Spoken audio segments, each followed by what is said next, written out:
La ira de Milei explota. En un giro inesperado, el controvertido político se enfrentó a una situación incómoda en la marcha LGBT.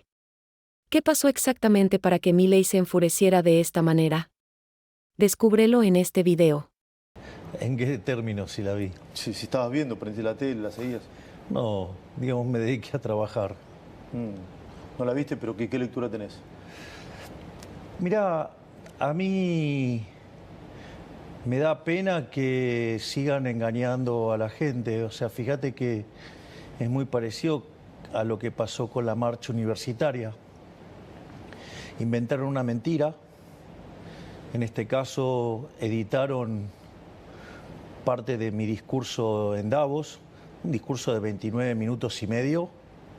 Hay un fragmento que yo dedico en todo lo que es demoler el edificio woke. Hay una parte que dedico a los temas de género. Básicamente eso dura cerca de 1 minuto y medio. Y ellos hicieron un fragmento, tomaron uno de los ejemplos de 14 segundos y le pusieron un remate de la parte final de ese bloque. A partir de construir esa mentira, los medios que obviamente están desesperados porque les suspendí la pauta oficial, entonces evidentemente los medios en general son odiadores del gobierno directamente. ¿No? ¿Los medios son odiadores del gobierno? Sí, ni siquiera, digamos, califican ya como opositores, hay un odio visceral manifiesto. A partir de ahí se propaga una mentira y a partir de eso se aparatea la marcha y terminan apareciendo las mismas caras siniestras de siempre, porque más allá de cómo se pudo haber sentido, digamos, aquellos seres humanos que están involucrados con lo que es el LGBT, lo que uno ve es que aparecieron las caras siniestras de siempre, ¿no? Digamos, aparecieron los sindicalistas. Quiero saber, digamos, cuál es la relación histórica entre sindicalistas y dicho grupo. Apareció el gobernador de la provincia de Buenos Aires. Hay un asesinato cada 5 días, la provincia es un baño de sangre. Estaba el caso de Lucas, ¿sí? Y sin embargo, digamos, aparece a hacer ruido político en una marcha. Habla de Kicillof. Sí.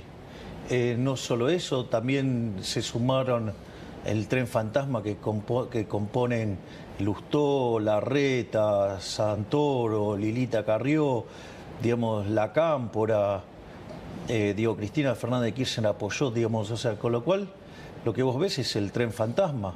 Aparte, en esa, digamos, en esa manifestación, digamos, qué sé yo, ves, por ejemplo, banderas del Partido Comunista, digamos, donde los comunistas y los socialistas, digamos, asesinaban homosexuales, o, digamos, o intentaba hacer una marcha, digamos, en Palestina de estas características, porque tenían banderas de Palestina. Entonces, verdaderamente, vos lo que te das cuenta es que en realidad terminó siendo una marcha política donde se juntaron todos los anti-Milei, y a mí me ¿Y son parece... muchos o pocos? Mirá, la verdad es que te diría que el hecho que se tenga que juntar todos para enfrentarme, lo que muestra es que están claramente en una situación de debilidad y además que lo tengan que hacer a partir de una mentira, de lo que es la falacia del hombre de paja, ¿no? Digo que es muy regular, o sea, de hecho en mi discurso en Davos justamente yo lo señalo, ¿no? Esto de que cómo opera la izquierda, o sea, digamos, opera con la falacia del hombre de paja, o sea, dicen que vos dijiste y a partir de eso te critican, porque es la crítica que les queda cómoda, y entonces eso, digamos, muestra que vos perdiste antes de empezar. Eso es una declaración de inferioridad ex ante, porque si vos para atacar a un tipo lo que tenés que hacer es mentir sobre esa persona, entonces, digamos, mentís sobre el argumento, digamos, o caes en una falacia dominen. Mirá qué interesante, dice, no, bueno, contra un gobierno fascista. en un gobierno fascista, digamos, una marcha de estas no tendría lugar, ¿no? O sea, si estuviéramos en algo antidemocrático, digamos... Te dicen fascista y nazi. Sí. Bueno, pero por eso, bueno, eso, mirá qué interesante. Digo, la ignorancia. Porque, por ejemplo, cuando vos tratás, digo, primero, nazi, nacionalsocialismo. O sea, digo, se tienen que hacer cargo, muchachos, eran de los de ustedes, o sea, eran de los zurditos, era nacionalsocialismo. De hecho, el fascismo también es socialismo. El propio Mussolini decía, dentro del Estado todo, fuera del Estado nada y nada contra el Estado. Es decir, digamos, con lo cual está claro que nada que ver, digamos, con la ideología que yo tengo, digo que es el liberalismo, y como lo define nuestro máximo prócer de toda la historia, el liberalismo es el respeto irrestricto del proyecto de vida del prójimo, basado en el principio de no agresión y en defensa del derecho a la vida, a la libertad y a la propiedad. Fíjate que la ignorancia de esta gente no se dan cuenta que ellos trabajan sobre una definición colectiva. O sea, ellos por eso son colectivistas. Sin embargo, o sea, el sujeto con el que ellos trabajan es un colectivo. Sin embargo, yo trabajo con un sujeto que es el individuo. O sea que no tengo ningún punto en común. En realidad, digamos, los que terminan haciendo fascismo son ellos, porque las consignas y las cosas que dicen son propias de fascismo. Yo sé que esto lo explicaste, lo respondiste en alguna otra entrevista, pero yo nunca te lo pregunté. ¿Y vos qué opinas de la comunidad o del colectivo LGBTI+? Ok. A ver, yo digo esto, lo he dicho muchas veces. La pregunta es, supongamos lo siguiente, lo vamos a poner así. Suponete, no sé, que vos estuvieras en una relación homosexual, digamos, o alguna relación, digamos, que contemple algún tipo de estas características. La pregunta es, ¿en qué me agredís?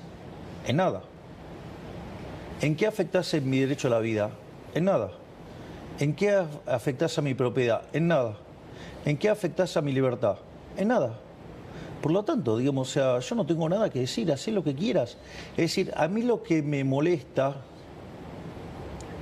solamente es que quieras usar el Estado para imponer cosas. Básicamente ese es el problema. Que es el centro, digamos, es el punto central que yo ataco en Davos cuando ataco al wokismo, a los wok. Porque, ¿qué es lo que es el wokismo? ¿Qué es, digamos, lo que tiene que ver con los woks? Básicamente, frente a la derrota del marxismo en los hechos, o sea, la verdad es que por más que les cueste entenderlo, el socialismo real, el comunismo, el muro se cayó y aplastó a los zurdos. O sea, quedó claro que, digamos, ese sistema no funciona. Que además de donde se aplicó fue un fracaso en lo económico, en lo social, en lo cultural, y además nunca se olviden que mataron a 150 millones de seres humanos. Es un sistema asesino. O sea, y además, digamos, siempre se tuvo que aplicar por la fuerza, que quiere decir que por lo menos, digamos, o sea, sistema muy agradable no es. ¿Qué es? Entonces, digamos, frente a esa caída aparece lo que es el posmarxismo. También lo podés llamar, digamos, el marxismo cultural, digamos, y que básicamente lo que hace es tratar de restablecer la lucha de clases, pero en otros aspectos de la vida de la sociedad. Entonces, por ejemplo, fíjate esto, siempre vos tenés la lógica de, digamos, que hay un oprimido y un opresor. En la original lucha de clases, el oprimido era el trabajador, el opresor era el empresario. Pero bueno, ese sistema se cayó, no funcionó, entonces tuvieron que cambiar. Pero la lógica sigue siendo la misma, hay un oprimido y hay un opresor. Entonces, ¿qué es lo que pasa? Lo que hace, digamos, el posmarxismo es generar estos conflictos en distintas partes de la sociedad. Entonces, por ejemplo, aparece hombres contra mujeres. O sea, aparece la versión del feminismo radical, siendo que el feminismo originalmente era una causa del liberalismo. Digo, el primero que se ocupó de esto, cerca de 1750, fue Jeremy Bentham, que era un liberal. O sea, la causa del feminismo era una causa liberal, porque establecía la igualdad ante la ley. Ahora, fíjate esto, hoy el feminismo radical entonces es hombres contra mujeres, ¿sí? Ahora, y si vos no adherís a este formato que proponen, entonces vos sos un misógino. Por ejemplo, entonces aparece la etiqueta. A partir de la etiqueta, ¿qué aparece? La censura, la cancelación. Es decir, el wokismo es profundamente violento. Es decir, vos fíjate que hay periodistas que acá dicen, no, antes Twitter era mejor. Porque no se podía decir lo que quería. Claro, decían lo que vos querías. O sea, todos los que decían lo que vos no querías escuchar, digamos, eran censurados, cancelados. De hecho, acá había listas negras, ¿no? ¿Cómo? Había listas negras. Claro que había listas negras. Digo, varios estábamos en esas listas negras. Entonces, ese es uno de los ¿Ahora hay casos. listas negras? ¿Qué? ¿Ahora hay listas negras? Yo no tengo listas negras, pero digo, o sea, de hecho, digamos, o sea, yo le quité la pauta a los medios, así que con lo cual no, yo no opero. Es decir, ahora lo que habría que preguntarle, no sé, es al señor Kichilov, que pone toneladas de dinero en sus medios afines para que lo protejan del desastre que está haciendo la provincia de Buenos Aires. Digo, y eso no, pero quiero, porque esto no es solamente este tema. Después vos tenés otra situación, digamos, no sé, el hombre contra la naturaleza. Bueno, en ese caso es el ecologismo. Entonces, cuando vos, digamos, y toda la agenda del cambio climático. Entonces, cuando vos agarrás y presentás la evidencia empírica, ¿qué te dicen? No, vos sos un terraplanista. Porque además lo peor de todo es que detrás de esa agenda está la agenda asesina del aborto. Es decir, o por ejemplo, los pueblos originarios contra los europeos. O sea, entonces, y fíjate que en cada una de esas, digamos vos, o por ejemplo, si vos no adherís, o sea, a la ideología de género, entonces sos un homofóbico. No sos un homofóbico. No sos ni homofóbico ni transfóbico. O sea, de hecho, vos fíjate que la frase que yo digo, que esto es tremendo, ¿no? Digamos que la ideología de género llevada al extremo conduce al abuso. O sea, son, digamos, pedófilos. Y yo hice varios ejemplos. Voy a repetir eso, la ideología de género... La ideología de género llevada al extremo conduce, o sea, digamos, conduce al abuso. Por ende, son pedófilos. Y eso, digamos, parece una cosa menor y no es una cosa menor. Porque vos fíjate esto, vos tenés distintas cuestiones de la ideología de género.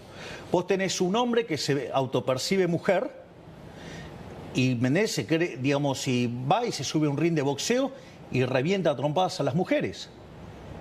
O sea, de hecho, la boxeadora italiana que digamos, que para la pelea, de hecho es amiga de Giorgia Meloni. Y justamente lo que le contaba es... Los últimos Juegos Olímpicos fue eso. Claro, cuando, digamos, le puso dos manos, que no fueron manos llenas, o sea, fueron... dijo que le sacudió toda la carrocería, por lo tanto, o sea, si se quedaba, la mataba. O sea, digamos, ahí tenés un caso. Tenés otro caso, por ejemplo, el caso de un hombre que lo meten preso, digamos, se autopercibe mujer, digamos, va con las mujeres, se viola, digamos, un montón de mujeres, embaraza a una, digamos, un disparate. O sea, o a vos te parece bien, digamos, vos sabías que, por ejemplo, la provincia de Buenos Aires tiene 240 centros de hormonización. ¿A vos qué te parece? No, a mí me parece un horror. O sea, a mí me parece un horror. A ver, digamos, o sea, ¿vos te parece que una criatura, que un menor, esté en condiciones de saber si, digamos, o sea, la verdad, digo, yo no sé, digo, lo que piensa la gente. Ahora, desde mi punto de vista, que le amputen los genitales a una criatura, digo, mientras que le llenan la cabeza, que es otra cosa distinta a lo que dice su biología, bueno, digo, eso de separar el género de la biología, digo, no es gratis. ¿Viste el video del nene de 10 años que dice que es trans? Bueno, por eso, pero ¿a vos te parece, digamos, o sea... ¿Lo viste? Sí, claro que lo vi. ¿Qué te pareció? No, a mí, digamos, o sea, mira, si él se autopercibe así, digo, deja que siga el correr del tiempo y a ver qué decida. Porque acá lo que hay que entender es que, digamos, si vos a esa criatura, digamos, le amputás el pene, va a generarle un montón de problemas. Primero porque es irreversible. Segundo, no solo que es irreversible, va a tener que vivir todo el tiempo hormonizado, para poder vivir. Lo mismo si, fueran contra el aparato reproductivo femenino. Es decir, entonces, vos ahí tenés un problema. Entonces, ¿lo querés entender? ¿Lo entendés? Ahora supongamos lo siguiente. Ahora dejamos de hablar de niños. Me parece una atrocidad hacerle eso a los niños. ¿Entendés? O sea, yo creo que deberían dejar que corra el tiempo y que tome la decisión siendo un adulto responsable. Siendo un adulto responsable,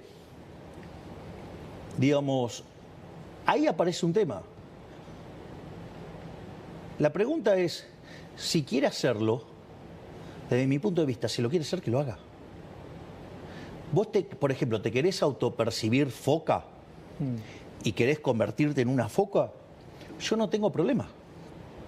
Lo que a mí me parece mal es que vos consideres que yo tengo que pagar la cuenta de eso. Es decir, porque entonces eso, eso no es un derecho, eso es un privilegio. Ahora no te joden las chicas trans, pero sí el cupo trans. Y el cupo trans está mal. Pero no es el cupo trans, es el cupo para cualquier cosa lo que está mal.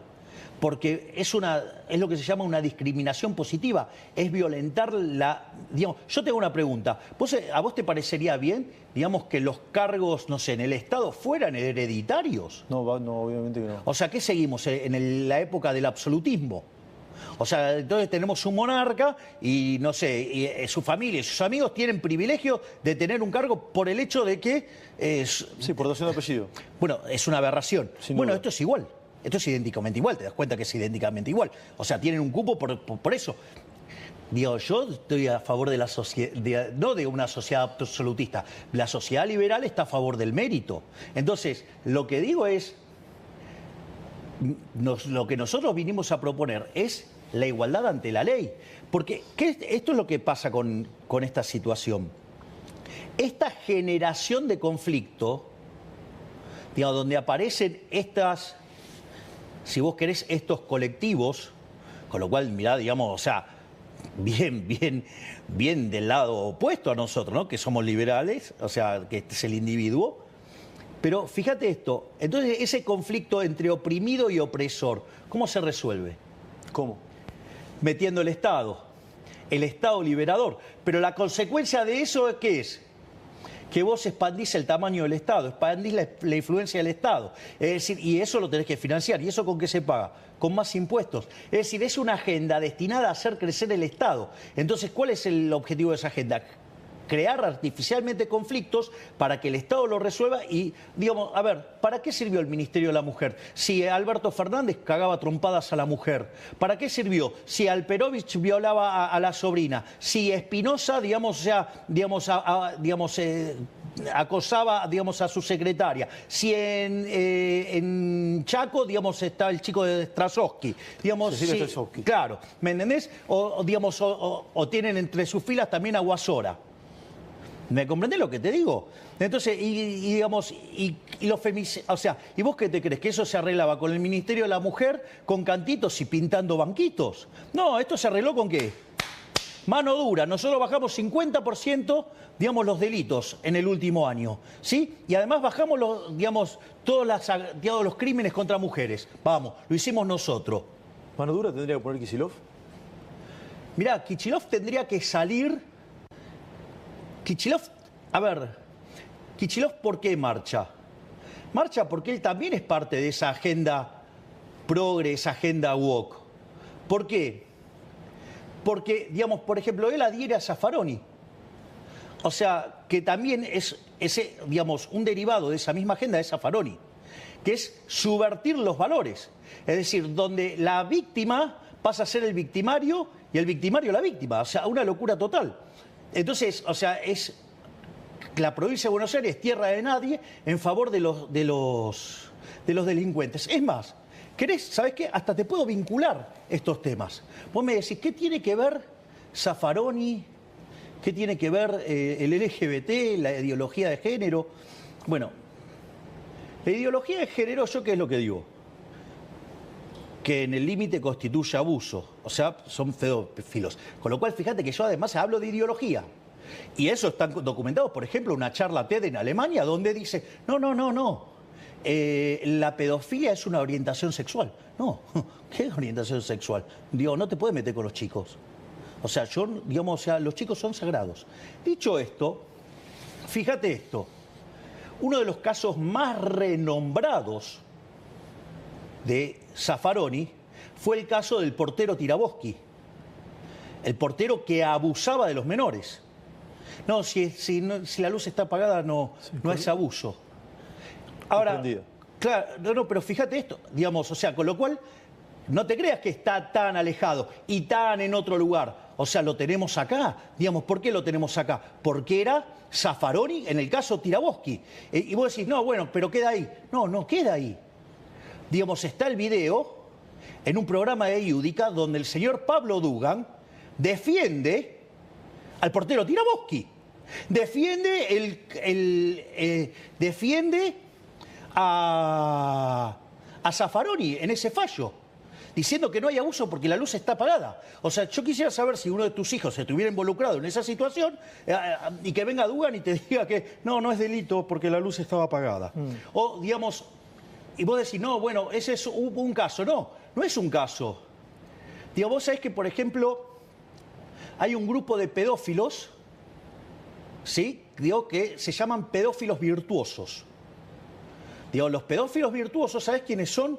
Son los pedófilos que tienen este sentimiento de querer abusar de los menores, pero que entonces se contienen y solamente consumen pornografía infantil, como si no estuvieran, digamos, esos chicos siendo abusados, ¿no? Bueno, digamos, el señor Ernesto Tenenbaum defiende, digamos, a los pedófilos virtuosos, digo, porque para él...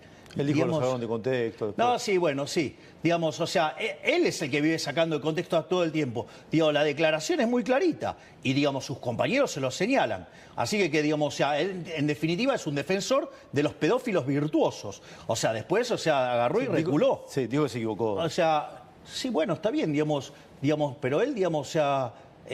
su metodología es todo el tiempo, digamos, a estar sacando de contexto. Y a él no se lo sacó de contexto. Fue una frase que él sí dijo. Es decir, no es que él hizo una frase, cortaron un pedazo y lo pegaron con otra. Porque eso, digo, también es interesante. Digamos, o sea, por ejemplo, digamos, el caso más aberrante, digamos, es el señor Luis Novarecio en una entrevista con Tenenbaum. Digo, diciendo que yo dije cosas que literalmente no dije. O sea, mintiendo abiertamente. O sea, casi te diría que, digamos, su ataque, digamos, o sea, sistemático, digo, dado el ataque, digamos, que ha tenido durante los últimos años hacia mi persona, aceptando cualquier tipo de mentiras, acusándome de cualquier tipo de aberraciones, yo podría decir entonces que él es un heterofóbico. Es decir, evidentemente, todo aquel que no coincide con él, entonces él lo va a atacar y le va a decir cosas así. Porque esa está en la lógica del wokismo. El wokismo, ¿qué es lo que hace? Agarra, digamos, te inventa un derecho, o sea, crea esta disputa entre el oprimido y el opresor, entonces vienen a liberarte, o sea, pasamos de la idea de la libertad a la idea de la liberación. Eso se resuelve con el Estado, ¿sí? Se resuelve dando, digamos, privilegios, o sea, affirmative action, o sea, discriminación positiva, ¿sí? Entonces, digo, y aquel que no adhiere a eso, te ponen una etiqueta. Y a partir de esa etiqueta te cancelan. Que era lo mismo que te hacían en Twitter. Digo, por eso, digamos, o sea, Elon Musk para mí es un héroe. Salvó Occidente. ¿Por qué? Y fíjate, digamos, que casualmente todos estos tipos que te mencioné, ay, no, pero ahora es horrible Twitter, hay que dejar Twitter. ¿Por qué? Porque, digamos, si, por ejemplo, el propio Tenenbaum le dijo, ¿no? Que a él le gustaba más el Twitter anterior. El Twitter que censuraba a los que no pensaban como él. Javier, es decir, ¿me comprendés, no? Sí, o sea, claro. después, digamos, hablan de censura. Sí. Digo, es más, hablan de antidemocráticos. Digo, y en realidad ellos, digamos, el socialismo, una de las cosas que descubrió es ir por lo que Hayek llamaba la democracia ilimitada. ¿Me comprendés? Porque, digamos, que es la dictadura de las mayorías. Cuando en realidad, vos lo que, la esencia de la democracia es cuidar a la mayor, digamos, a la más pequeña de todas las minorías, que es el individuo. Porque si no, yo te hago una pregunta. ¿Vos crees en la democracia? Sí, por supuesto. Bien, ok. ¿Vos Entonces, también? sí, obvio. Pero, digamos, la democracia liberal, republicana, digamos, la que respeta al individuo. Porque si no, digamos, o sea, te hago una pregunta. Se juntan 4 lobos y una gallina y van a votar qué se come a la noche. Eso es la democracia que ellos dicen que es, no un valor supremo. Exactamente. Esa es la democracia de las mayorías. Esa es la democracia que promueven los socialistas. Entonces, cuando vos le señalás, que te dicen, no, vos sos un antidemocrático. Cuando vos le decís lo que no te gusta, cuando no les gusta que le digas, que te dicen discurso de odio. Es decir, a cada cosa que vos le señalás el error, te tachan. Y fíjate el nivel de lavado de cerebro que le genera. Digamos, de hecho, la nota de Novarecio con Dennebaum le dice, ay, tengo que explicar que el agua moja.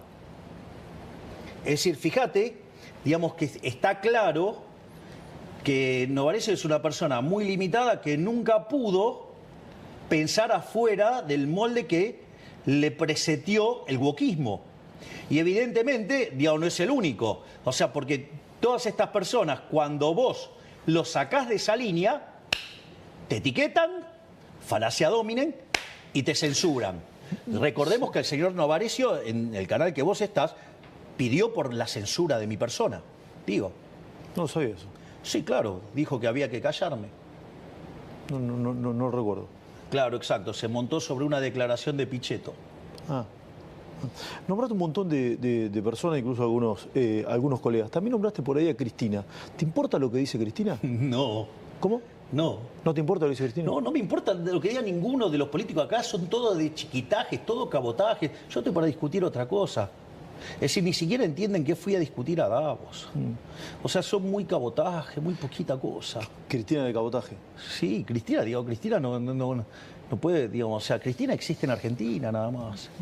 Nadie reconoce en ella un líder de nada. Ahora me contás que discutiste en Davos y los Estados Unidos. ¿Y Macri en qué categoría está? Mira, Macri posicionó bien a la Argentina. En términos internacionales, digo, yo hubiera ido por una agenda verdaderamente liberal y él fue por una agenda liberal, o sea, una agenda socialdemócrata. Pero, digamos... ¿Hablas con él? La última vez que nos comunicamos, él me mandó mensaje por el tema de felicitándome por la baja de las retenciones. De hecho, pues, ¿viste? Bajamos 2 impuestos. Sí. Digo, hoy estaban las... ¿Cómo es que le dicen ustedes cuando ponen en la pantalla? ¿El graph? No. ¿El zócalo? No eran los zócalos. Cuando ponen en la pantalla, tenían las pantallas con las 12 bajas de impuestos. Una gráfica. Claro, exacto. Una gráfica. No era una gráfica, estaba en la pantalla, no sé cómo le dicen. Ok. Vuelvo sobre Macri. Mucho se ha hablado del acuerdo, no acuerdo, ir juntos, ir separado. Se leyó, se escuchó y que había mucha bronca en los últimos días con el PRO, sobre todo. ¿Existe esa bronca? No sé, no se manifiesta en nuestros vínculos. Digo, por ejemplo, fíjate esto, el tema ficha limpia. Yo que dije, me voy a comprometer a mandar un proyecto nuevo. Eso lo coordinó Luis Petri con Alejandro Fargosi, con Gastón Marra y con Silvia Los Peratos. Yo no tengo ningún problema con la gente del PRO. No tenés ningún tipo de problema. No tenés ningún tipo de problema de armar listas juntos.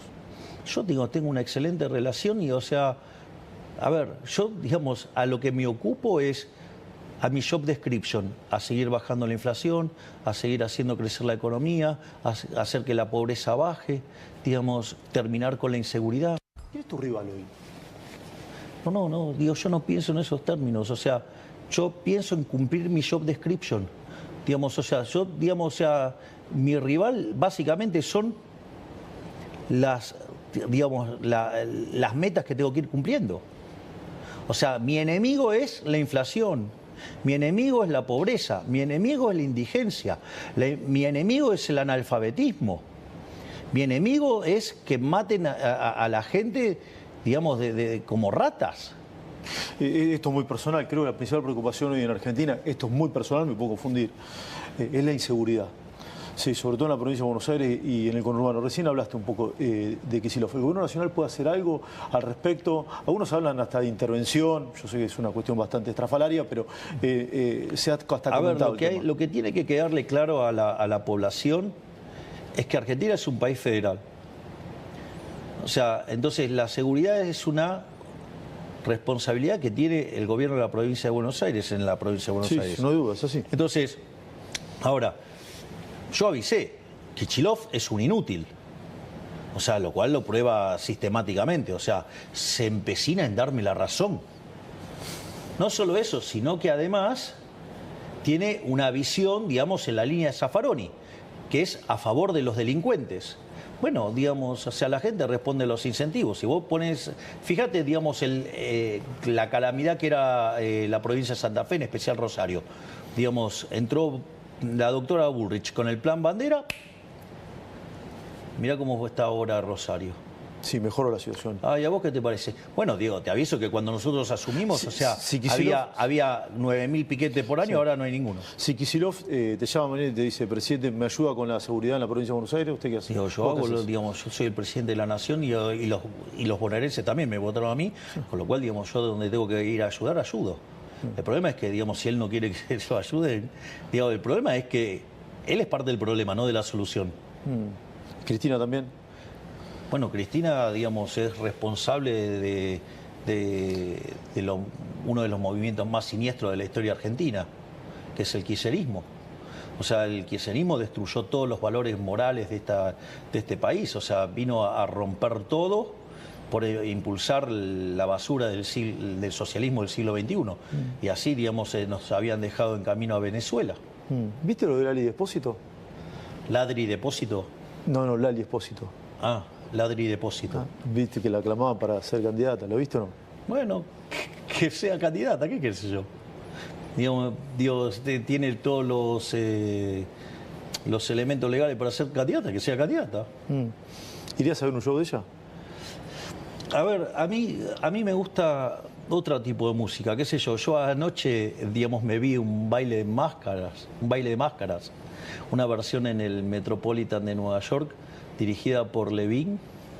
Estaba Pavarotti y estaba Leo Nucci. O sea, esa es la música que yo escucho. Y si no, escucho a los Rolling Stones. ¿Hablas con la vicepresidenta Villarroel o no? A ver, digamos... Yo te lo pregunté la otra vez y me dijiste que no forma parte del gobierno. O del día a día del gobierno. No, es que, bueno, no forma parte de la diaria, pero, digamos, mientras que resuelva su problema, digamos, la tarea que tiene que hacer, ¿cuál es el problema? ¿Vos la volverías a elegir como candidata? Las decisiones se toman en función de lo que vos, en el contexto en el que estás, y yo creo que, digamos, las decisiones que tomé en el momento, digamos, eran las correctas y efectivamente los resultados me acompañaron. Sí, de eso no hay ningún tipo de duda. Bueno. Recién hablaste de agenda de cabotaje. Y que contaste lo que pasó en Davos y en Estados Unidos. ¿Qué es lo que más te llamó la atención primero de Estados Unidos, cuando fuiste a la asunción de Trump? De Estados Unidos fue estremecedor. Estremecedor, ¿por qué? Sí, yo ya me había quedado muy impactado cuando fui invitado a Mar-a-Lagos. O sea, yo verdaderamente me quedé impactado, pero una de las cosas que me pasó, que verdaderamente no me la esperaba, más allá de los premios y demás, y la recepción que tampoco me lo esperaba, una de las cosas que me pasó mientras que esperaba para ingresar a la sala, viste que estaba muy claramente separado. Por un lado estaban los diputados, los senadores, los gobernadores y determinadas autoridades, y después de un lado estaban los que son los funcionarios y los amigos de Trump, por decirlo de alguna manera, y del otro lado estaban los expresidentes de Estados Unidos y algunos exfuncionarios y demás. Y a mí me tocó estar ahí junto a Giorgia Meloni y al vice de China. Pero mientras que esperaba para entrar, me pasó algo muy... El día de la Asunción, decís vos. El día de la Asunción. Okay. Sí, me pasó algo que yo no me lo... te juro, Esteban, que no me lo imaginaba. Venían diputados y senadores, tantos de los republicanos como los demócratas, y se sacaban selfies conmigo. O sea, eso a mí me llamaba la atención. Y otra cosa que también me llamó mucho la atención es que todos me felicitaban por lo que estaba haciendo, por los logros que estaba teniendo el gobierno, y me felicitaban muy especialmente por todo lo que estaba haciendo en defensa de las ideas de la libertad.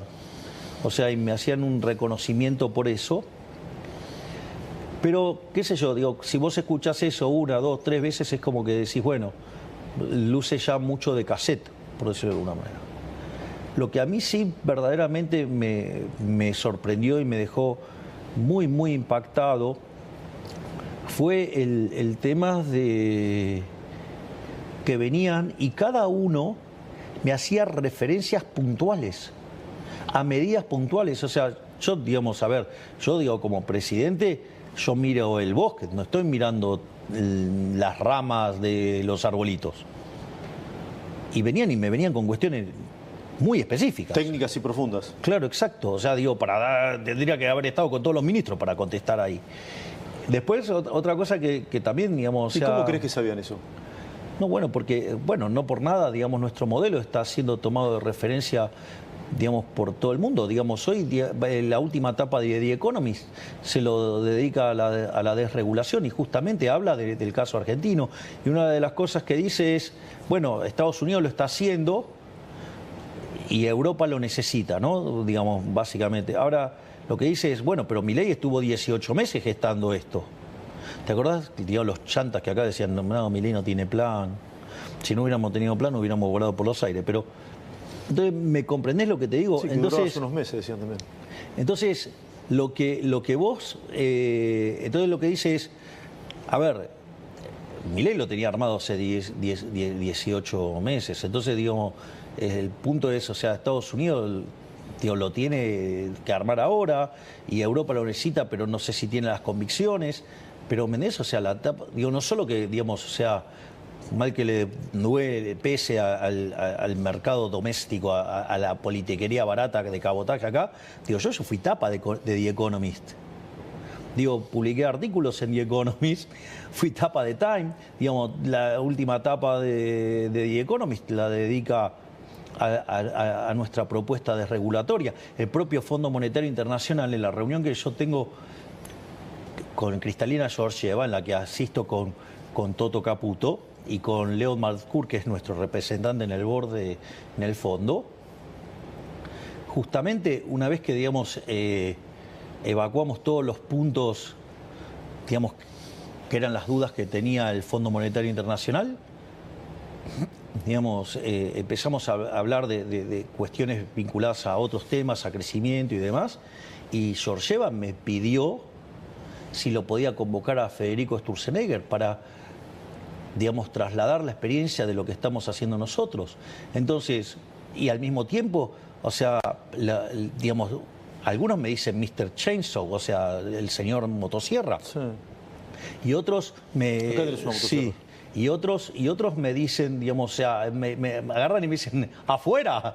O sea, es que nada, es impresionante el impacto que estamos teniendo. Entonces, digo, digamos, o sea, yo digo, ¿sabes qué? Yo, digo, quiero hacer grande Argentina nuevamente. Yo quiero que Argentina sea potencia. Entonces yo no puedo estar discutiendo con los liliputienses que hundieron al país.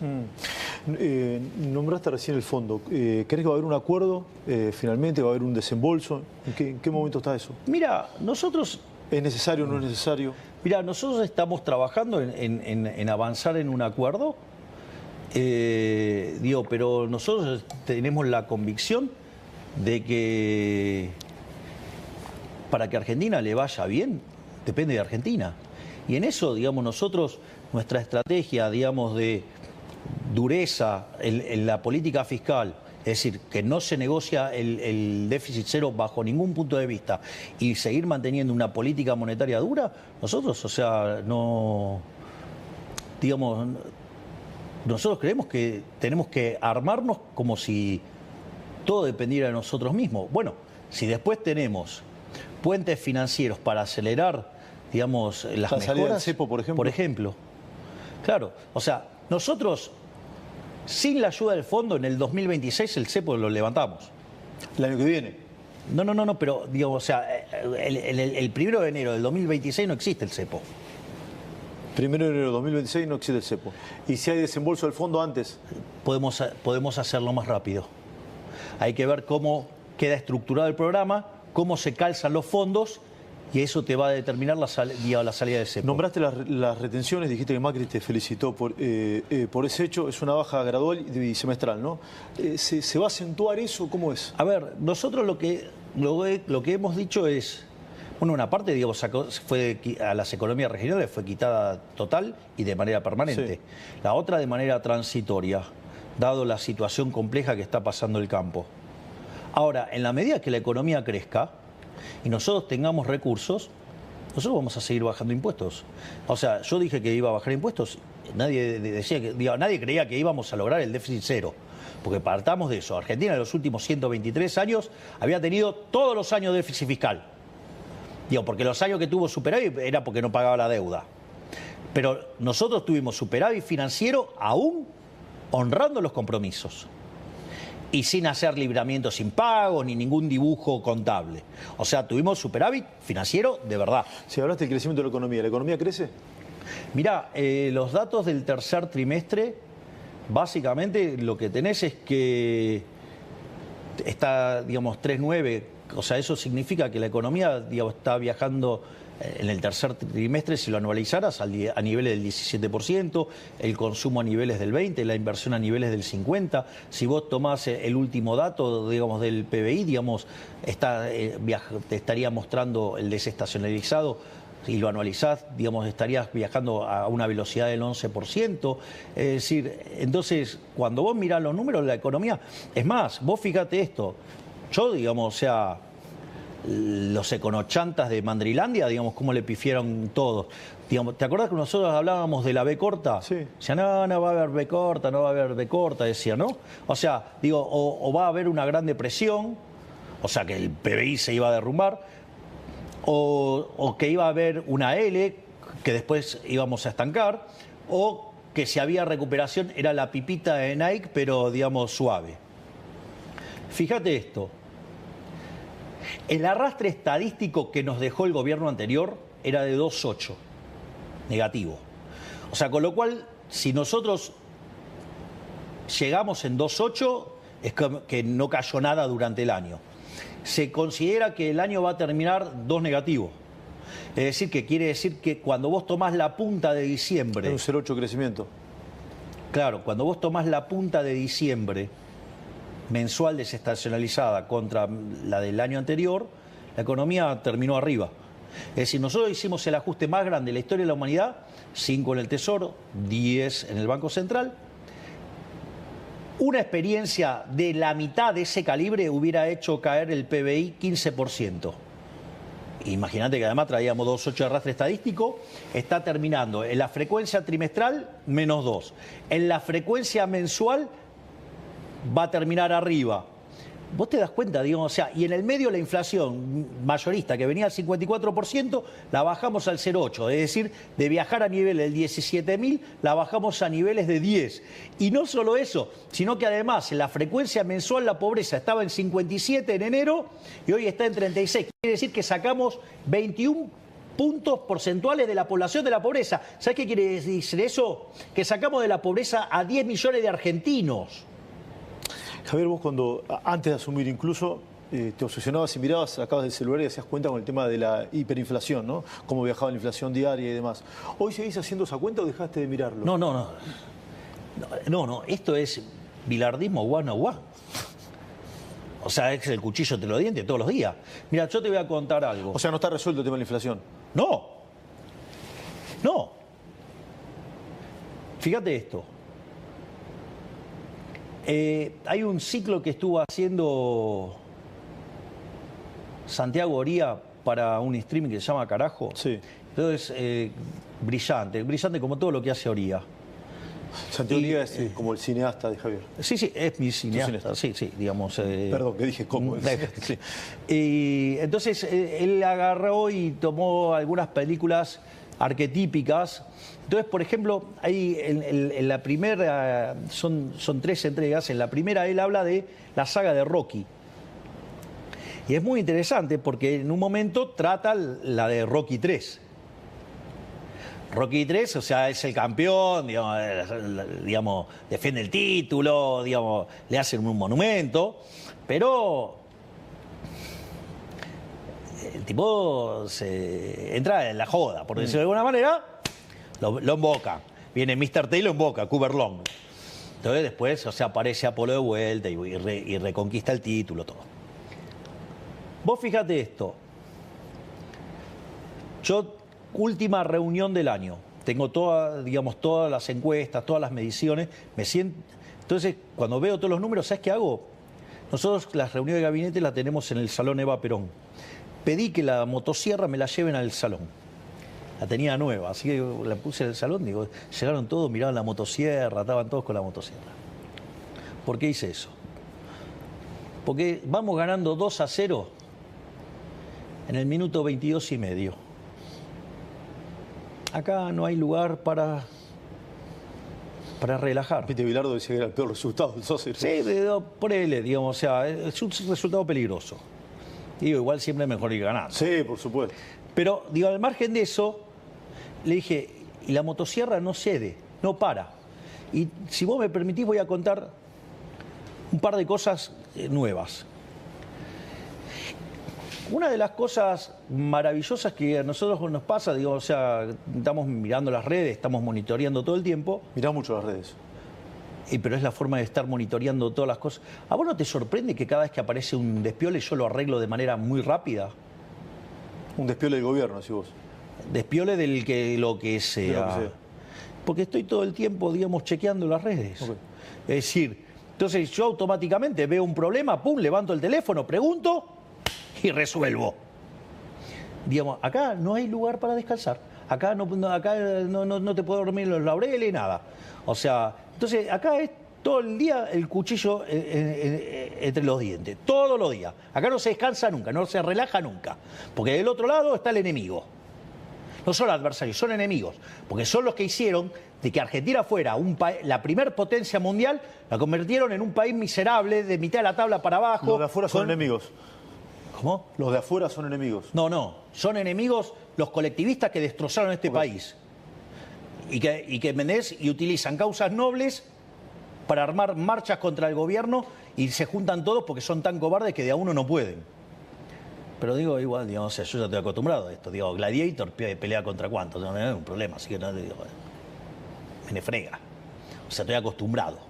Digo, la campaña electoral fue algo así, ¿no? Todos contra uno. ¿Quién ganó? Listo. ¿Ok? Entonces digo, o sea, a mí eso no me asusta. O sea, hasta te diría que me divierte. Pues son tan liliputienses que si no es abuso. Entonces, ¿qué es lo que digo? En ese contexto, vos no podés relajar. Y fíjate esto, una de las cosas que pasa cuando vos mirás las redes es, ok, hay muchas referencias que es lo que voté, es mucho más de lo que voté. Entonces, ¿qué es lo que hizo de manera brillante Manuel Adorni? Hizo un relevamiento de todas las promesas de campaña. O sea, agarró y tomó todas las promesas de campaña, todas. Vos sabés que, digamos, la historia de los políticos en Argentina es que los políticos te mienten, todo el tiempo te mienten. Son unos delincuentes que te mienten abiertamente. Son lo más inmoral que existe. Es decir, su vida es engañarte.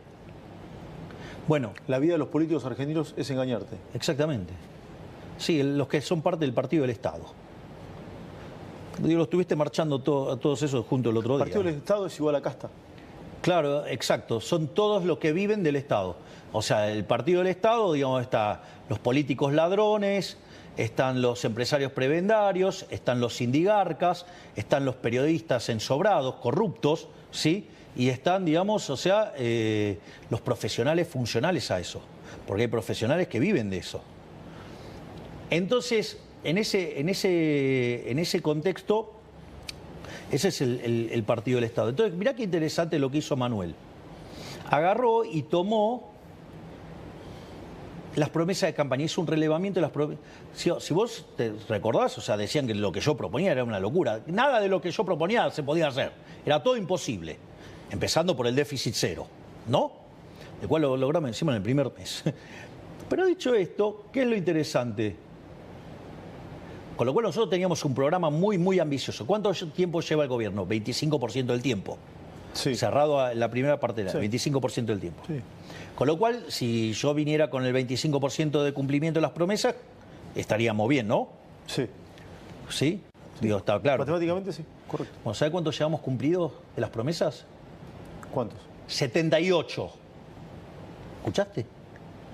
El 78% de las cosas que prometimos las estamos cumpliendo. Es decir, y no vamos más rápido por la máquina de impedir. Y además cumplimos... ¿Quién maneja la máquina de impedir? Digo, y el partido, digamos, o sea, el partido del Estado. Digamos, que se la pasa pidiendo privilegios. Es más, ahora sigue la motosierra. Mirá lo que vamos, por ejemplo, ahora vamos contra 50 organismos del Estado. O sea, entonces vamos a tratar, algunos los vamos a cerrar. Ponele el 60%, digamos, estamos buscando cerrarlo. No solo eso, hay algunos que estamos pensando en transformarlos y otros en fusionarlos. O sea, con lo cual, ¿entendés? Sigue la motosierra. 50 organismos nuevos que todavía no fueron mencionados. Por ejemplo, 50, los vamos a cerrar, o los vamos a transformar, o los vamos a fusionar. Digo, eso, por ejemplo. Después tenemos otro tema importantísimo. Argentina tiene 27.000 leyes vigentes. 27.000 leyes. 70.000 decretos y 200.000 resoluciones circulares y demás. Entonces, ¿qué es lo que vamos a hacer? Vamos a aplicar así como el método de Elon Musk. Le vamos a pedir a cada dependencia que haga una suerte de digesto de las cosas que está usando. ¿Y qué vamos a hacer? Una vez que tenés lo que se está usando, ¿qué haces? Todo lo demás, ¿qué haces? ¿Y lo vas a tirar? No sé, lo vas a derogar. Obviamente. ¿Vos te das cuenta, digamos, los niveles de reformas estructurales que vas a estamos necesitar el Congreso para las leyes. Bueno, pero digo, todo lo que sean decretos y... Digo, eso... Digo, ¿ves? Leyes son 27.000, decretos son 70.000. De las circulares y ese tipo de cosas, digamos, son 200.000. Así que mirá si, digamos... ¿Y en esos 50 organismos, te recordás alguno? No, digamos, o sea, yo no tengo listado en la cabeza. Ok. ¿Y eso se va a ser anunciado en las próximas horas? Sí, claro, obvio. Digo, estas cosas son parte del decreto 7025.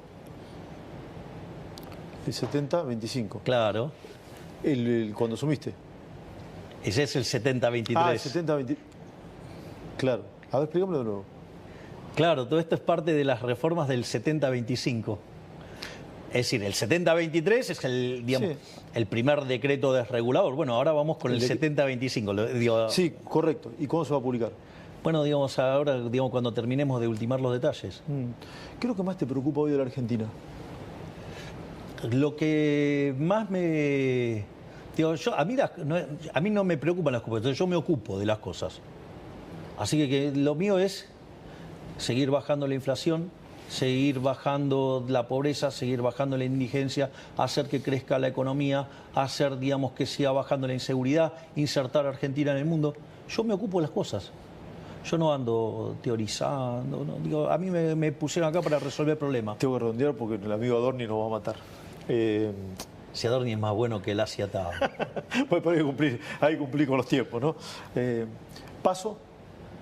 Yo creo que es una cachetada en la cara de los argentinos las PASO, ¿no? Porque es un invento siniestro de Néstor Kirchner, digo, que lo utilizaba para hacer una encuesta grande y apretar gente después en función de los resultados, ¿no? No la caja. ¿Y a vos qué te parece? Un instrumento siniestro. ¿Querés que se vote una sola vez este año? Digamos, o sea, no se puede estar fastidiando a la gente todo el tiempo. La política, digamos, tiene que estar al servicio de la gente, no la gente al servicio de la política. ¿Te gustaría que terminen todos juntos frente al kirchnerismo este año? Digamos, yo creo que tenemos que ponernos todos los que estamos en favor de la ciudad de la libertad en contra del partido del Estado. ¿Y crees que eso se va a poder lograr? ¿Por qué no? Decían que yo no podía lograr el déficit cero y sin embargo lo logramos en un mes. Así que mira, digo, si yo te hago una pregunta, digo, la clave de este gobierno es el arte de hacer posible lo que la casta te dijo que era imposible.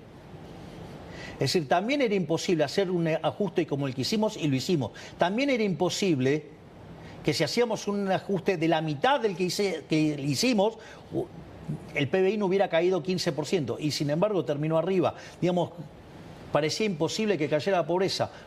La bajamos en 21 puntos. Sacamos a 10 millones de personas de la pobreza. Sí. Ahora por último. Definime algún imposible, así vamos y lo rompemos también, dale. Tío, ese es nuestro desafío. Hay un sector de la ciudadanía que por diferentes circunstancias no te quiere, no le gusta tu mirada, tu pensamiento y demás. Sí. ¿Cómo? La vida. La vida. Dejar un mensaje a esa gente, si querés. Que al margen de que no me quieran, al margen que puede ser que no les gusten mis formas, al margen que puede que no compartan mis ideas, aún así yo trabajo por todos los argentinos, tanto por los que me quieren como por los que no me quieren. Porque a mí me votaron para bajar la inflación y eso nos ayuda a todos, porque a mí me votaron para bajar la pobreza y la indigencia y eso ayuda a todos, porque a mí me votaron para que la economía crezca y lo estoy haciendo, y a mí me votaron para que Argentina sea grande nuevamente y lo estoy haciendo. Es decir, y eso beneficia a todos los argentinos. Es decir, sean liberales, libertarios, o lo que quiera, o sean, digamos, de otras ideas. Es decir, aún cuando los del partido del Estado quieran sabotear, yo voy a seguir trabajando por todos los argentinos. Javier Milei, gracias por recibirme. Gracias a vos, Esteban. Gustazo enorme, gracias.